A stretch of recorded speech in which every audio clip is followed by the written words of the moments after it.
हमारे चैनल पर राजस्थान की कक्षा 6ठी से 10वीं संपूर्ण संस्कृत और रीड संस्कृत का संपूर्ण कोर्स पढ़ाया हुआ है। प्लेलिस्ट से अपना अध्ययन करें।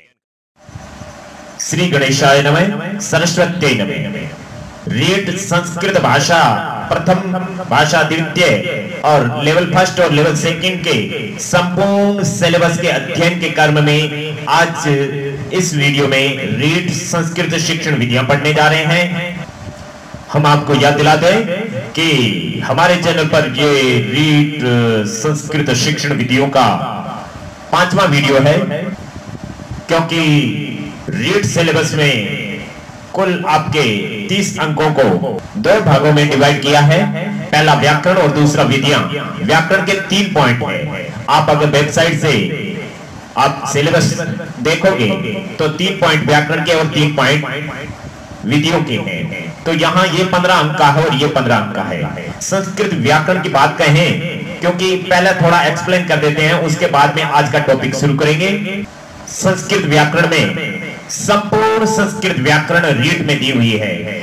इसको हमने हमारी सुविधा से 5 भागों में बांटा है। इसको कैसे अध्ययन करना चाहिए व्याकरण का, वो भी हमारे चैनल पर उपलब्ध है। यहाँ पर ज्यादा चर्चा व्याकरण की नहीं करेंगे।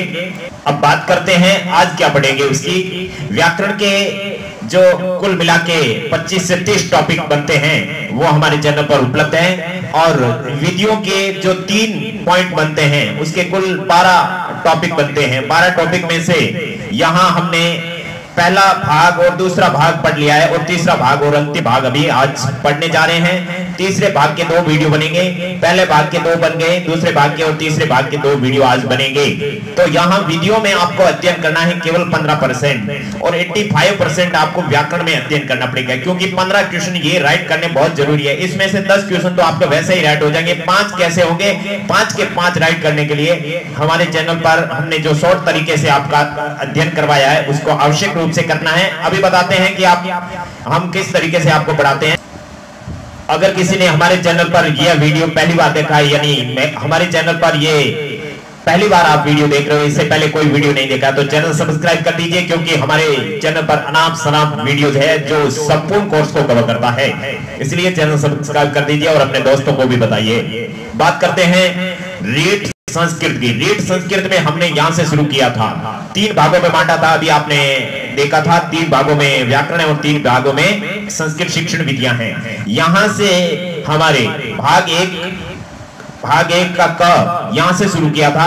क के अंदर संस्कृत शिक्षण विधियां हैं, उसके कुल 1 2 3 4 नोट्स हैं, ठीक है ना। यहां पर आपके भाग 2 के अंदर शिक्षण विधियां वगैरह और आधुनिक परंपरागत। भाग ख के अंदर संस्कृत के शिक्षण सिद्धांत है, और भाग ग यहाँ पर पढ़ा है। भाग ग के अंदर संस्कृत के शिक्षण सूत्र पढ़ाए हुए हैं, और भाग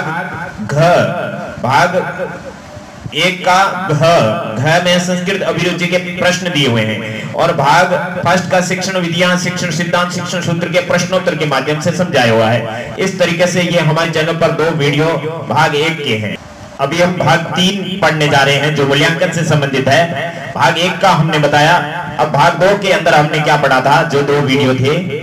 यहाँ आप देख सकते हैं कि हमारे चैनल पर शिक्षण विधियों संबंधित तीसरा और चौथा वीडियो भाग 2 का है। भाग 2 के अंदर कुल 3 भाग है। क में संस्कृत भाषा कौशल है, और ग के अंदर आपके संस्कृत पाठ्य पुस्तक है, और ख के अंदर आपके यहाँ पर है जो कि संस्कृत संप्रेषण के साधन, संस्कृत अधिगम के साधन है, और यहाँ भाग घ के अंदर शिक्षण संप्रेषण के साधन है, और यहाँ पर प्रश्नोत्तर के माध्यम से समझाया। इस तरीके से हमारे तीसरा और चौथा वीडियो बहुत ही मार्मिक तरीके से बनाया हुआ है। इसमें से भाषा कौशल संबंधी प्रश्न आने की संभावना है। तो आज हम मूल्यांकन के बारे में पढ़ रहे हैं।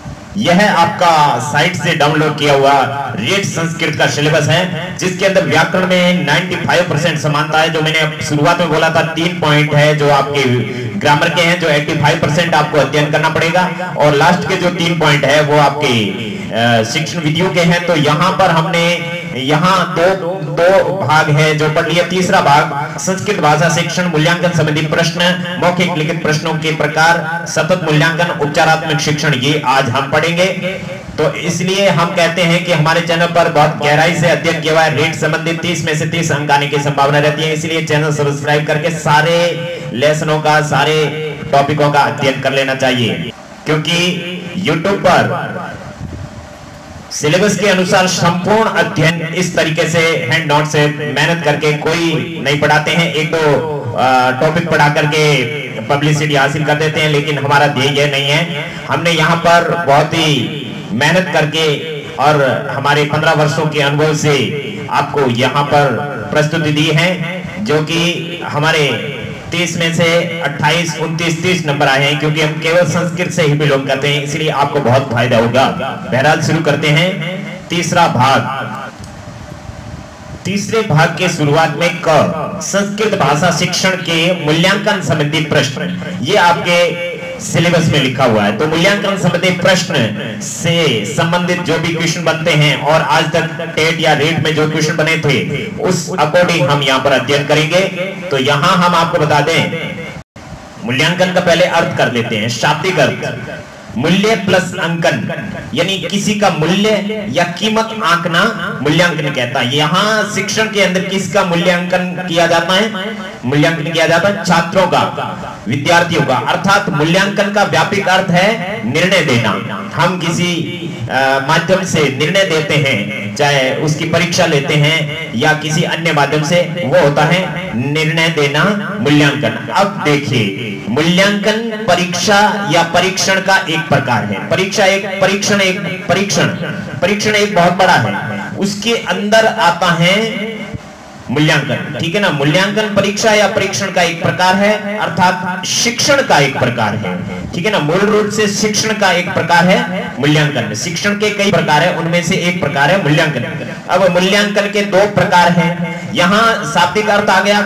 हम यहाँ पर खिचड़ी नहीं करेंगे, जो क्वेश्चन आपको पूछने लायक है वो चीज समझ लो, बस बाकी की टेंशन छोड़ो, सीधे एग्जाम में जाके क्वेश्चन राइट करोगे। मूल्यांकन के प्रकार यहाँ दो प्रकार है। ठीक है ना, मूल्यांकन प्रश्नों के प्रकार, ये दो प्रकार।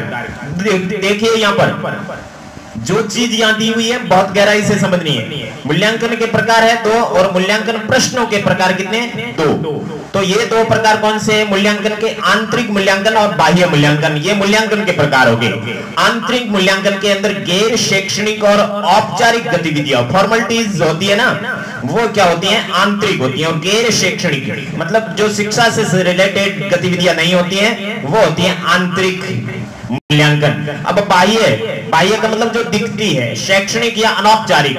ठीक है ना, जो मतलब अनौपचारिक का मतलब होता है कि परीक्षाएं लेना, विद्यालय से उसका नाम लिखना, है ना, उनकी टीसी वगैरह आगे विश्वविद्यालय में प्रमोट करना, ये सब अनौपचारिक गतिविधियां हैं। ठीक है ना, और शैक्षणिक गतिविधियां, शैक्षणिक कहो चाहे अनौपचारिक कहो एक ही बात है। गैर शैक्षणिक कहो चाहे औपचारिक कहो, गैर शैक्षणिक या गैर शैक्षणिक का मतलब औपचारिकता हो रही है और शैक्षणिक का मतलब औपचारिकता नहीं हो रही है। बात समझ में आई ना?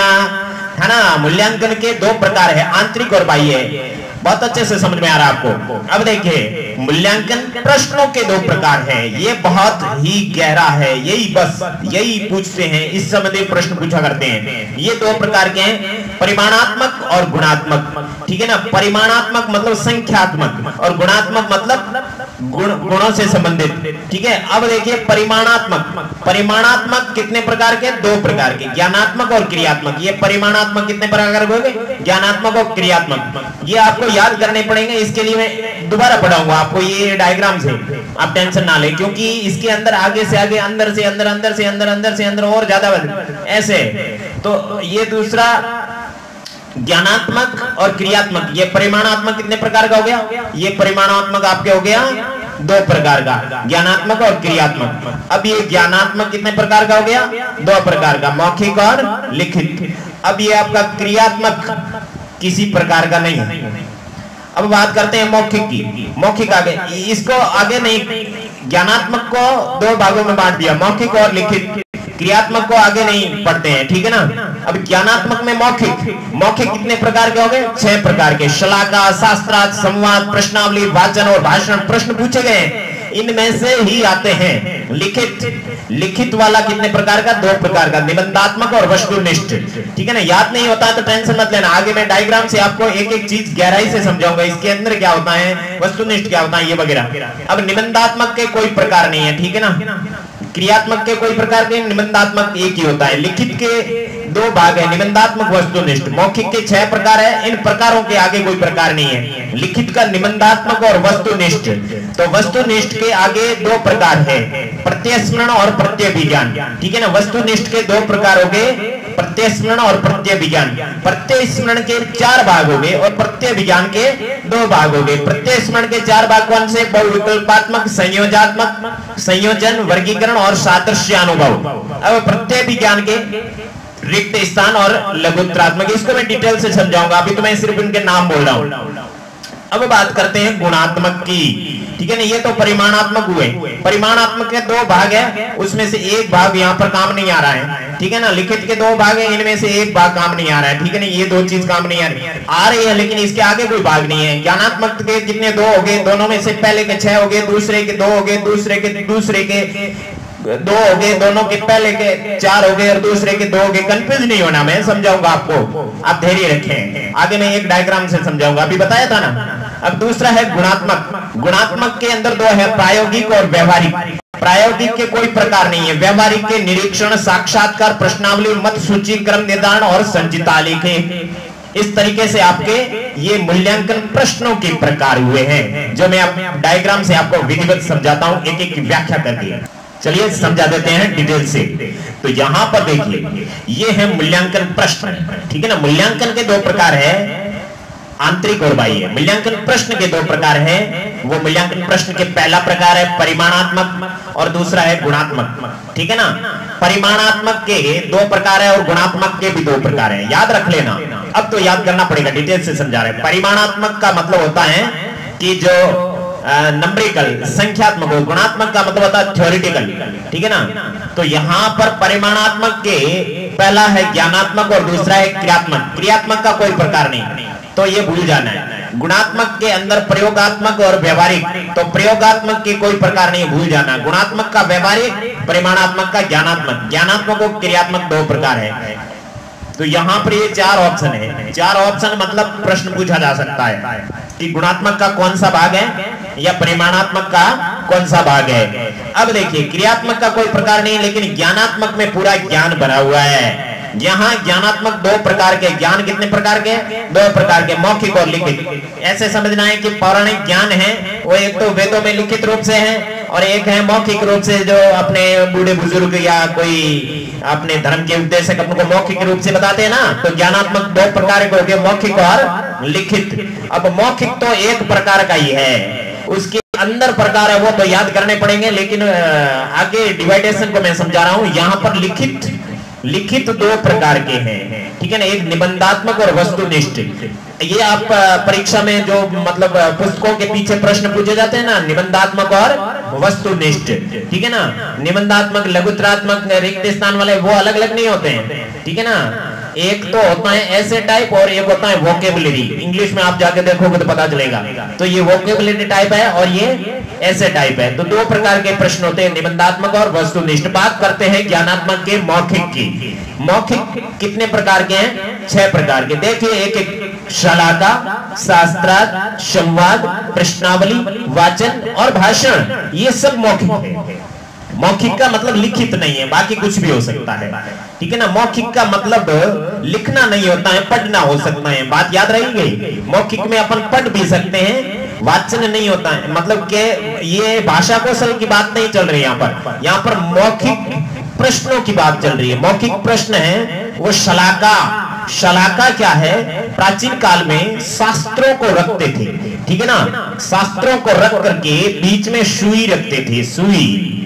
सुई समझते हो, जिससे टांका लेते हैं। ठीक है ना, वो सुई, ये सलाका का मतलब सुई होता है, ये सुई। ठीक है ना, ये कैसे रखते थे कि एक कोई शास्त्र रखते थे, उस शास्त्र के बीच में कहीं पर भी एक सुई रख देते थे। ठीक है ना, अब उस सुई को रखने के बाद में फिर ऐसे यूं ही सुई रख देते थे कहीं पर भी। अब वो जो है आपके सुई रखी हुई है, अब वहां सुई रखी हुई है, किसी दूसरे विद्वान को पूछा जाता था क्या पूछा जाता है कि वो जहां सुई रखी है वहीं पर ही प्रश्न पूछा जाएगा, मतलब एक लॉटरी टाइप है। तो वो जैसे ही खोला जाता था, जहां सुई रखी है वहीं से ही प्रश्न उठाया जाता था कि उस ग्रंथ में वहां पर जो प्रश्न लिखा है सलाका मौखिक परीक्षा के अंदर, जैसे यहां से कोई भी प्रश्न उठा सकते हैं। ये शब्दरूप प्रकरण निकला अपना लघु सिद्धांत कौमुदी है, संस्कृत व्याकरण की बहुत महान पुस्तक है ये। तो यहां से जैसे ये आपको पूछ लिया कि ये सूत्र क्या है, ये ये सूत्र है, ये सूत्र शब्दरूप के 21 प्रतियों को दर्शाता है। ये 21 प्रतियां सु ओजस अम और स्टाप याम बिस गे याम बिस गंस याम बिस गंस ओस आस गी और सुप, इस तरीके से ये सलाका परीक्षा होती थी। बात समझ में आई ना? सलाका परीक्षा क्या होती थी? ये मौखिक परीक्षा होती थी। किताब का प्रयोग किया जाता था लेकिन होती क्या थी? मौखिक। किताब के अंदर कहीं पर सुई रख देते थे ग्रंथ के अंदर, तो ये सलाका याद हुआ आपको? नहीं भूलेंगे शायद आप, क्योंकि काफी हमने इस पर निष्कर्ष निकाला है। आगे देखते हैं दूसरा, शास्त्रार्थ। शास्त्रार्थ क्या होता था कि बहुत सारे लोग बैठ करके जो विद्वान लोग थे, ठीक है ना, विद्वान लोगों के बीच में बहुत सारे लोग आकर के बैठ जाते थे और उसके बीच में से सभी अपने अपने प्रश्न रखते थे, ठीक है ना, सभी अपने अपने प्रश्न रख देते थे। फिर बारी वाइज एक एक के प्रश्न, शास्त्र के प्रश्न के बारे में चिंतन होता था। तो एक ने कोई प्रश्न किया कि ब्रह्मा जी कितने वर्षों के हैं, तो इस पर सभी ने मंथन किया और अंत में निष्कर्ष निकला बहुमत से कि इन्होंने प्रश्न बहुत सही बोला है। इस तरीके से सभी के प्रश्नों पे मंथन करके अंत में जो सर्वाधिक सही उत्तर देता है वो शास्त्रार्थ में विजयी होता है। या फिर दो ग्रुप या दो जनों के बीच में भी शास्त्रार्थ हो सकता था। दो जने विद्वान है तो सामने बैठ करके शास्त्र की चर्चा करते थे। उसके बाद में आता है संवाद। संवाद का मतलब बातचीत। ये बातचीत किन्हीं विद्वानों के बीच में न होकर के किसी के बीच में भी हो सकते थे। ये मौखिक रूप से होते थे। जैसे आपने एक पाठ पढ़ा होगा आरुणी और श्वेत केतु। आरुणी और श्वेत केतु गुरु और शिष्य आपस में बातचीत करते हैं और लोगों को बहुत बड़ा अच्छा फायदा हो जाता है, ठीक है ना। वो उपनिषदों के अंदर इस तरह से संवाद मौखिक परीक्षा का एक मौखिक प्रश्नों का एक बहुत बड़ा प्रकार था। तो सलाका शास्त्रा तो संवाद आपको समझ में आएगा। मौखिक के प्रकार है, कई बार रीट में पूछे, केवल ये इसका अर्थ नहीं पूछते, कभी नहीं पूछेंगे, ये पूछेंगे कि किसका प्रकार है, मौखिक का है लिखित का है। तो आपको सलाका शास्त्र और संवाद याद हो गया, क्योंकि डिटेल से याद रहता तो कभी भूलते नहीं है। फिर आते हैं प्रश्नावली। प्रश्नावली आज के प्रश्नों की तरह ही होती थी। जैसे ये आजकल के मतलब स्कूलों के अंदर प्रश्नों को पूछते हैं मौखिक परीक्षा में बच्चों को, उस तरीके से होता है। और फिर आता है वाचन। वाचन का मतलब होता है किसी शास्त्र में लिखे हुए को पढ़ने के लिए, ठीक है ना, उसको पढ़ा जाता था, वाचन किया, पहुंचा जाता था मौखिक रूप से। वैसे एक जना पढ़ता था और सब लोग सुनते थे, तो ये वाचन है। इसको आदर्श वाचन कह सकते हैं। आदर्श वाचन को मौखिक रूप से लिया जाता है। फिर आता है भाषण। भाषण मतलब बिना देखे बोलने के लिए कहा जाता, तो आज का भाषण ही है। तो वाचन, भाषण, प्रश्नावली, संवाद, शास्त्र, शलाका मौखिक प्रश्नों के प्रकार है। अब लिखित प्रश्नों के अंदर निबंधात्मक, वस्तुनिष्ठ, प्रत्ययस्मरण, प्रत्यय विज्ञान, ये इसके अंदर हम इसकी विस्तार से चर्चा करने जा रहे हैं। लेकिन इसके अंदर जो प्रत्यय स्मरण है, प्रत्यय स्मरण और प्रत्यय विज्ञान का डिटेल बता देता हूं। इनका डिटेल में आगे के नोट्स में बताऊंगा, क्योंकि तीसरा भाग अपना पूरा मूल्यांकन पे ही टिका हुआ है। तो आगे मौखिक लिखित प्रश्नों के प्रकार आएंगे, तो वहां पर मौखिक प्रश्नों के प्रकार ये हैं और लिखित प्रश्नों के प्रकार ये हैं। बाकी कोई इसके विशेष प्रकार नहीं बनते हैं, वहां पर इसको समझ लेंगे। तो मैं यहां पर बता देता हूं, प्रत्यय स्मरण का मतलब होता है कि सामने देख करके बताना, पहचानना, ठीक है ना, पहचानना, वो तो होता है प्रत्यय स्मरण। और प्रत्यय विज्ञान का मतलब होता है कि सामने नहीं है फिर भी बताना। प्रत्यय विज्ञान का मतलब होता है दोबारा ज्ञान करना, ठीक है ना, पहले हमने जो देखा था उसको बताना, ठीक है ना। जैसे हमारे सामने दो चीजें रखी हुई है, उनमें से कहते हैं कि इनमें से गिलास कौन सी और प्याला कौन सा है, तो वहां होता है प्रत्यय स्मरण। प्रत्यय स्मरण का मतलब अपन को याद आता है कि ये प्याला है और ये गिलास है। और प्रत्यय विज्ञान का मतलब होता है न हमारे सामने प्याला है और न गिलास है, तो वहां पर अपन को बताना पड़ता है कि प्याला ऐसा होता है, गिलास ऐसी होती है, वो होता है प्रत्यय विज्ञान। बात समझ में आई ना? सामने देख करके पहचानना प्रत्यय स्मरण होता है। जैसे अपने एबीसीडी वाले क्वेश्चन होते हैं। प्रत्यय विज्ञान का मतलब होता है कि बिना देखे बताना, जैसे वन वर्ड है ना, एक शब्द में उत्तर देने वाले प्रश्न होते हैं। भारत की राजधानी क्या है? भारत की राजधानी दिल्ली है। ये तो हो गया प्रत्यय विज्ञान। और प्रत्यय स्मरण में भारत की राजधानी क्या है? दिल्ली, हैदराबाद, मुंबई या कलकत्ता, तो वहां पर होता है प्रत्यय स्मरण यानी पहचानना। तो ये प्रत्यय स्मरण, प्रत्यय, इसके बहुविकलात्मक संयोजन, वर्गीकरण, सादृश्य, मूलक, रिक्त स्थान, लघुत्रात्मक अपन आगे देख लेंगे। अब गुणात्मक में आते हैं। गुणात्मक में प्रायोगिक, व्यवहारिक, ठीक है ना। व्यवहारिक के अंदर निरीक्षण, साक्षात्कार, प्रश्नावली, मत सूची, क्रम निर्धारण और संचित आलेख। व्यवहारिक का मतलब होता है कि व्यवहार रूप से गुणों का आकलन किया जाता है निरीक्षण करके, है ना। निरीक्षण किया जाता है, कोई काम कर रहे हैं और उसको आकर के मतलब उसको देखा जाता है और उसका मूल्यांकन किया जाता है कि वहां पर कौन कैसा काम कर रहा है, वो निरीक्षण है। दूसरा है साक्षात्कार। साक्षात्कार में क्या होता है कि सामने बैठा करके उनसे कुछ पूछा जाता है और पूछने पर उनका जो आउटपुट मिलता है वो होता है साक्षात्कार मूल्यांकन। ये साक्षात्कार आपके मौखिक में भी आता है और यहाँ पर भी आता है। उसके बाद में प्रश्नावली।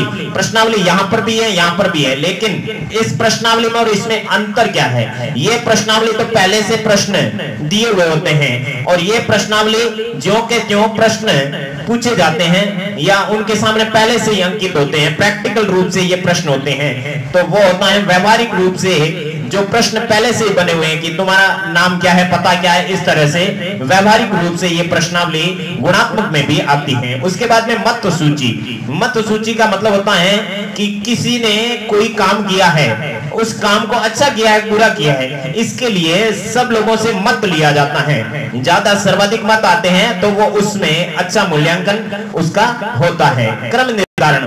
क्रम निर्धारण के अंदर भी ये होता है कि इसका मूल्यांकन करने के लिए जैसे क्लास के अंदर कौन फर्स्ट आ रहा है, कौन सेकंड आ रहा है, उस हिसाब से मूल्यांकन किया जाता है। वो व्यवहारिक रूप से क्रम निर्धारण किया जाता है कि इन्होंने सबसे अच्छा किया, इन्होंने बुरा किया। उसके बाद में संचिताभिलेख। संचिताभिलेख का मतलब होता है पूर्व कार्यों के आधार पर ये निश्चित किया जाता है कि उनका मूल्यांकन कैसा है। संचित अभिलेख यानी पहले से हमने जो रिकॉर्ड कर रखा है उसके आधार पर बताया जाता है कि उनका मूल्यांकन कैसा है। अब आगे चलते हैं भाग 3। तीसरे भाग का ख हमने पढ़ लिया, मूल्यांकन संबंधित प्रश्न। तो मूल्यांकन संबंधित प्रश्न कितने प्रकार के होते हैं विस्तार से अपन ने पढ़ लिया। अब मौखिक लिखित प्रश्नों के प्रकार, the type of the oral and written questions, ठीक है ना। मौखिक और लिखित प्रश्नों के प्रकार ये अपना सिलेबस के अकॉर्डिंग है, इसलिए इसको पढ़ते हैं। इसमें सबसे पहले मौखिक लिखित प्रश्नों के प्रकार मूल्यांकन का ही प्रकार है। तो जो आपने मूल्यांकन में पीछे पढ़ा था उस मूल्यांकन के प्रश्नों का प्रकार है, वो प्रकार उसके अंदर मौखिक और लिखित प्रश्न आ जाते हैं। मूल्यांकन के आपने पढ़ा ना परिमाणात्मक देखिए यहाँ पर मूल्यांकन का प्रकार है परिमाणात्मक और परिमाणात्मक का प्रकार है ज्ञानात्मक और ज्ञानात्मक का प्रकार है मौखिक। याद आया ना, मूल्यांकन उसका परिमाणात्मक, ठीक है ना, और दूसरा क्रियात्मक छोड़ दो, परिमाणात्मक का ज्ञानात्मक, ठीक है ना। ज्ञानात्मक का पहला भाग है मौखिक और दूसरा लिखित। तो यहाँ पर अपना टॉपिक है मौखिक और लिखित। तो मौखिक किसका प्रकार है? ज्ञानात्मक का। ज्ञानात्मक किसका प्रकार है? परिमाणात्मक का। और परिमाणात्मक किसका प्रकार है? मूल्यांकन का। और मूल्यांकन किसका प्रकार है? शिक्षण का। तो यहाँ मौखिक के अंदर जो अपन ने पीछे पढ़ा, देखो ये मूल्यांकन के पहले प्रकार परिमाणात्मक में पहला प्रकार, ज्ञानात्मक के 2 प्रकार है मौखिक और लिखित। यहाँ पर बात पूरी हो गई। ये मौखिक और लिखित प्रश्नों के प्रकार वाली जो लाइन लिखी हुई है ना आपके वेबसाइट से डाउनलोड करने पर, जो read first level, second level language, जो संस्कृत भाषा, प्रथम भाषा, द्वितीय भाषा, सबके अंदर सेम है। आप ये मत सोचना कि फर्स्ट लेवल वाले पढ़ रहे हैं, सेकंड लेवल वाले, सबका सेम कोर्स है वीडियो का, आप चाहे उसको देख सकते हैं। मौखिक और लिखित प्रश्नों का प्रकार है ना, मूल्यांकन के पहले प्रकार परिमाणात्मक और दूसरा है गुणात्मक, ठीक है ना। उसका पहला प्रकार है ज्ञानात्मक और दूसरा है क्रियात्मक, ठीक है ना। ज्ञानात्मक के 2 प्रकार है मौखिक और लिखित, वही अपना यहाँ पर दिया हुआ है, ठीक है ना। तो अब अपन बात करते हैं यहाँ पर मौखिक की। मौखिक के अंदर शलाका, ये आपके पढ़ा हुआ है, यहाँ पर लिखा हुआ है, एक बार वाचन कर लेते हैं। शलाका किसी भी मौखिक परीक्षा है तो किसी शास्त्र ग्रंथ पुस्तक में कहीं पर भी सुई रख देते हैं, जहां सुई रखी जाती है उसी पृष्ठ से प्रश्न पूछे जाते हैं। शास्त्रार्थ विद्वानों की सभा में अपने अपने प्रश्न रखे जाते हैं, सर्वाधिक सही उत्तर देने वाला विजेता होता है। संवाद, 2 विद्वानों के बीच में शास्त्रों की चर्चा की जाती है। प्रश्नावली, किसी से निश्चित संख्या में प्रश्न पूछे जाते हैं, आधुनिक मौखिक परीक्षा। वाचन, किसी लेख को देख कर पढ़ा जाता है, पुस्तक आदि को। भाषण, किसी लेख को बिना देखे बोलना। भाषण कहलाता है। साक्षात्कार, आमने सामने बैठ करके प्रश्न पूछे जाते हैं, वो होता है साक्षात्कार। आगे चलते हैं लिखित प्रश्नों की ओर। लिखित प्रश्न क्या होते हैं? लिखित प्रश्नों के प्रकार, लिखित मूल्यांकन प्रश्नों के प्रकार। तो यहां पर मूल्यांकन का प्रकार है परिमाणात्मक मूल्यांकन, परिमाणात्मक मूल्यांकन का प्रकार है ज्ञानात्मक मूल्यांकन, और ज्ञानात्मक मूल्यांकन का प्रकार है लिखित मूल्यांकन। ठीक है ना, बात समझ में आ गई ना? ये बात बार बार दोहरान हो रही है, अभी तक याद नहीं होती, स्क्रीनशॉट लेकर के आप लोग है ना इसको आराम से बैठ करके याद कर सकते हैं। अब देखिए लिखित प्रश्नों के दो प्रकार है, निबंधात्मक और वस्तुनिष्ठ। ये बात अपने पीछे पड़ी थी, अब यहाँ विस्तार से पढ़ते हैं। मैंने वहां बताया था कि यहाँ नहीं, आगे बताएंगे तो यहाँ बताते हैं।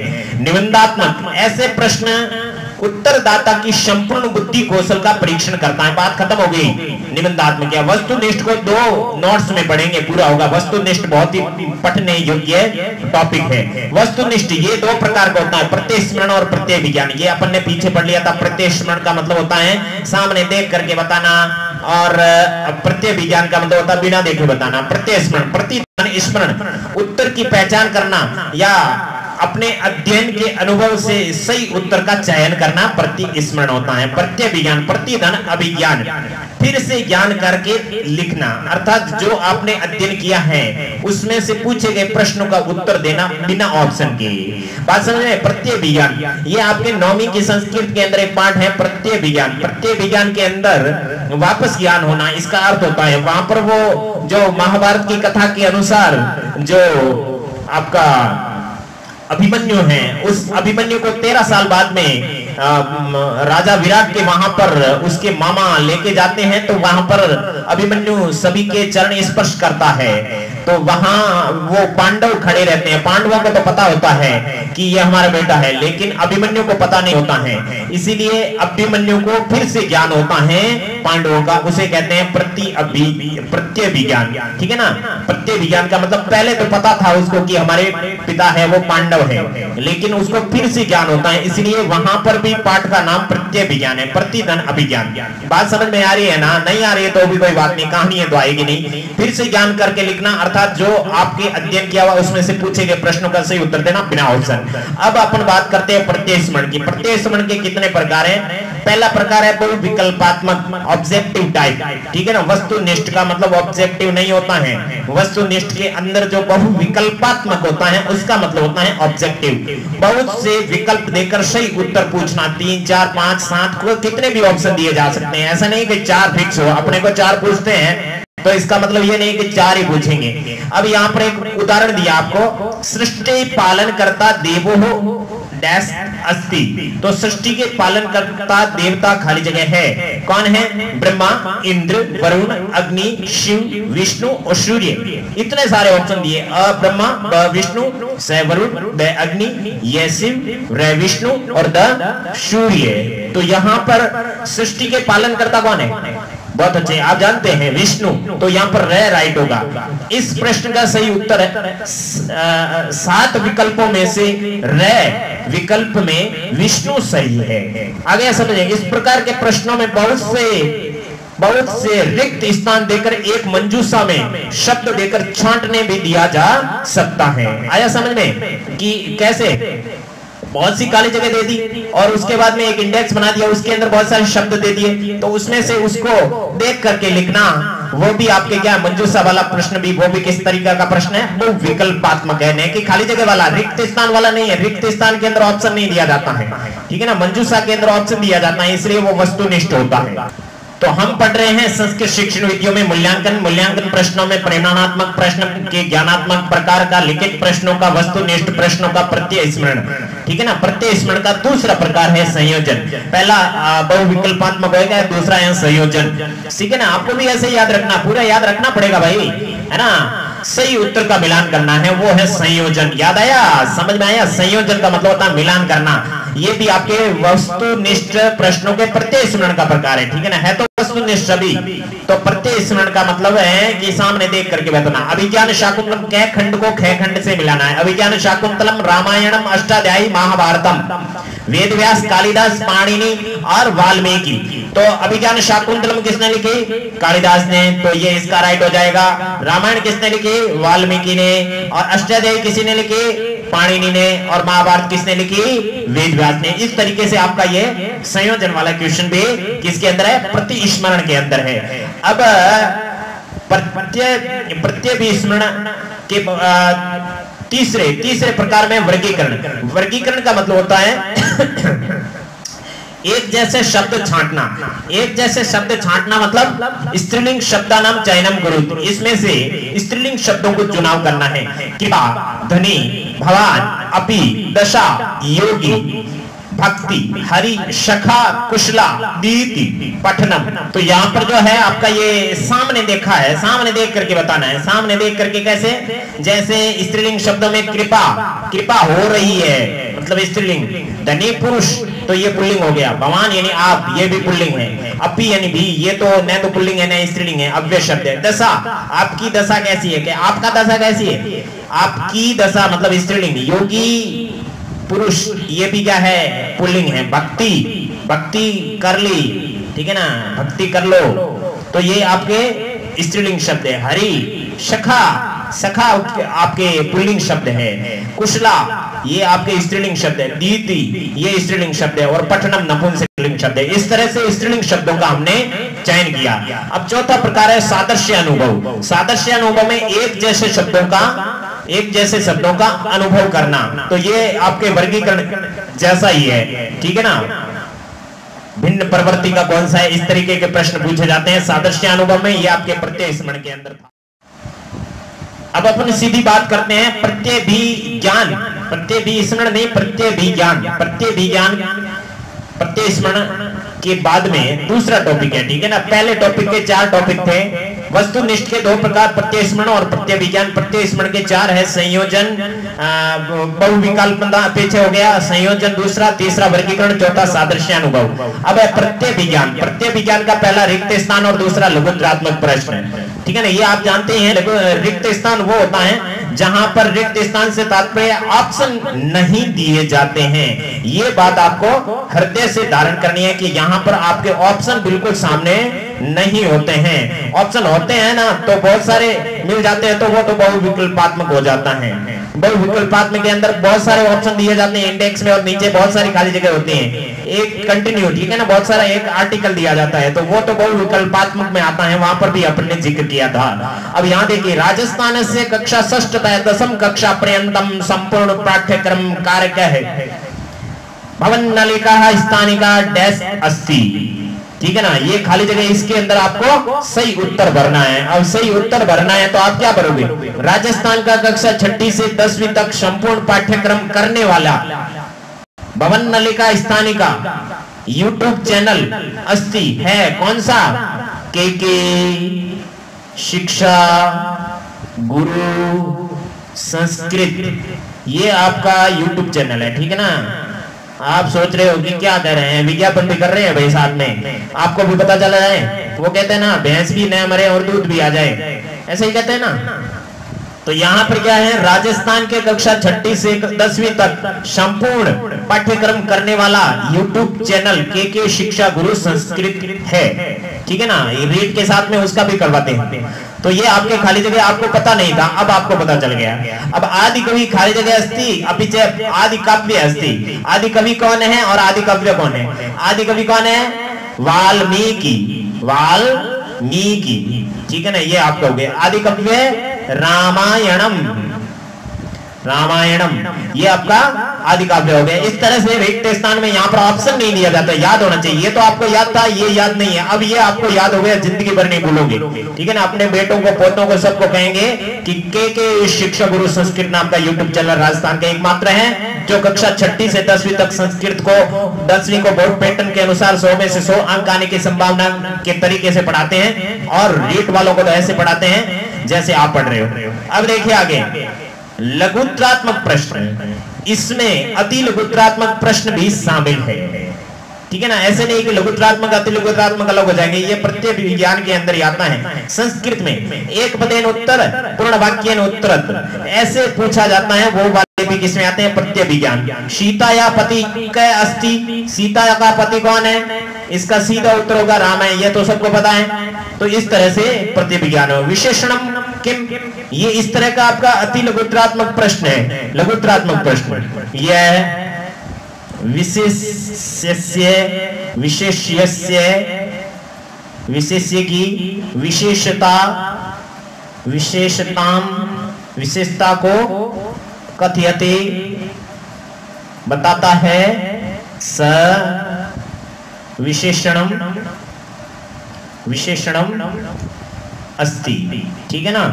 तो यहां पर विशेषण शब्द नपुंसक लेंगे, इसलिए यहां पर शय की जगह तत् आएगा। तत् विशेषणम अस्ति, जो विशेष्य की विशेषता बताता है वह विशेषण होता है। इस तरीके के प्रश्न होते हैं, वो आपके प्रत्यय विज्ञान के होते हैं। इसी के साथ में आपका भाग 3 का पहला वीडियो यहीं पर पूरा कर रहे हैं। भाग 3 का दूसरा वीडियो यानी शिक्षण विधियों का छठा वीडियो, 5वां वीडियो ये था। छठे वीडियो में भाग 3 का सतत मूल्यांकन पढ़ेंगे। राजस्थान में सतत मूल्यांकन प्रारंभिक शिक्षा निदेशालय राजस्थान बीकानेर द्वारा क्या क्या उपक्रम है वो पढ़ाएंगे जो इम्पोर्टेंट है। भाग 3 गृह का उपचारात्मक शिक्षण पढ़ेंगे और उसके बाद में हम पढ़ेंगे जो आपके, देखिए भाग फर्स्ट का पूरा करके हमने इसके क्वेश्चन आंसर कैसे होते हैं वो समझाए थे। ज्यादा क्वेश्चन हमने नहीं दिए, आगे वीडियो बना देंगे उसके अंदर पुराने प्रश्नों पर डिस्कस कर देंगे। लेकिन अभी तो हमारे 6 वीडियो ही बन रहे हैं। 2 इस पर बने थे, उसके बाद में प्रश्न बनाए थे। 2 इसके बने थे, उसके बाद में प्रश्न बनाए थे। इसका अभी ये 1 बना है। दूसरा यहाँ से मौखिक लिखित प्रश्नों के प्रकार होंगे और मूल्यांकन, सतत मूल्यांकन और उपचारात्मक शिक्षण के बाद में इसके प्रश्नोत्तर आपको समझाए जाएंगे और उसके बाद में ये आपके शिक्षण विधियों का उपक्रम अगले वीडियो समाप्त हो जाएगा। और इसके अलावा हमारे सारे के सारे मतलब संधि, समास, उपसर्ग, प्रत्यय, कारक, है ना, उच्चारण स्थान, सारे के सारे हमारे चैनल पर उपलब्ध है। आप उसका बहुत अच्छे से अध्ययन करके और केवल रीड में ही नहीं अपने जिंदगी में पूरे पारंगत हो सकते हैं संस्कृत में। इन्हीं शब्दों के साथ में हम अपनी वाणी को विराम देते हैं। अगले वीडियो तक भगवान आपका भला करें। हे भगवान भला सबका करो, शुरू हमसे करो। हमारे चैनल पर राजस्थान की कक्षा 6 से 10वीं संपूर्ण संस्कृत और रीड संस्कृत का संपूर्ण कोर्स पढ़ाया हुआ है। प्ले लिस्ट है अपना।